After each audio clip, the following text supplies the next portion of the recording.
رمضان المبارک کا چاند دیکھنا یہ ضروری ہے؟ ماہ رمضان المبارک کا چاند دیکھنا یہ فرض نہیں ہے، یہ واجب کفایہ ہے۔ واجب کفایہ کا مطلب یہ ہوتا ہے کہ ہر عاقل بالغ مسلمان پر ماہ رمضان المبارک کا چاند دیکھنا اس طور پر واجب ہے کہ سب دیکھیں، لیکن اگر کسی ایک نے بھی نہیں دیکھا تو سب گناہ گار ہوں گے، اور اگر کسی ایک نے بھی دیکھ لیا اور اس کے ذریعے سے رؤیت ہلال ہو گئی اور ماہ رمضان المبارک کے چاند دکھنے کا فیصلہ ہو گیا، تو اب پھر بقیہ ساری قوم پر، مسلمانوں پر اس رؤیت ہلال ضروری نہیں ہے۔ لیکن اگر کسی نے بھی نہیں دیکھا تو سب گناہ گار ہوں گے۔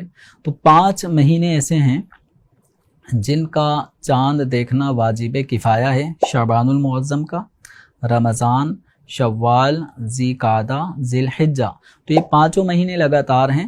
شعبان المعظم کے چاند کا دیکھنا اس لیے واجب کفایہ ہے کیونکہ اگر ماہ رمضان المبارک کا چاند کسی بھی وجہ سے دکھائی نہ دے 29 شعبان ہونے پر، تو ہمیں حکم ہے کہ اب شعبان کو 30 دن کے روزے کی تکمیل کرنی ہے۔ 30 دن پورے شعبان کے مہینے کہلائیں گے۔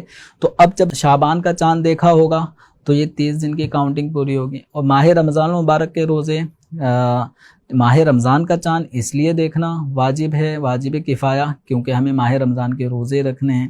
اور شوال کا چاند اس وجہ سے دیکھنا کیونکہ اب ہمیں عید الفطر منانی ہے۔ اور اسی طرح آگے ذی قعدہ، اس کا بھی معاملہ ایسا ہے کہ اس کا بھی چاند دیکھنا اس لیے واجب ہے کیونکہ آگے حج کا اگلا مہینہ حج کا ہوگا، تو وہاں پر بھی یہ معاملہ آ سکتا ہے کہ 29 ذی قعدہ ہونے کے بعد چاند دکھا یا نہیں دکھا۔ تو اگر ہم نے ذی قعدہ کا چاند دیکھا ہوگا تو ہماری کاؤنٹنگ درست ہوگی، اور اگر ذی قعدہ 29 ہونے پر اگر چاند نظر نہیں آتا تو ہم اس کو 30 دن پورے کریں گے۔ اور ذی الحجہ کا چاند اس لیے دیکھنا واجب کفایہ ہے کیونکہ 9 ذی الحجہ یوم عرفہ کو حج کا اہم ترین رکن ادا کیا جاتا ہے، وقوف عرفہ۔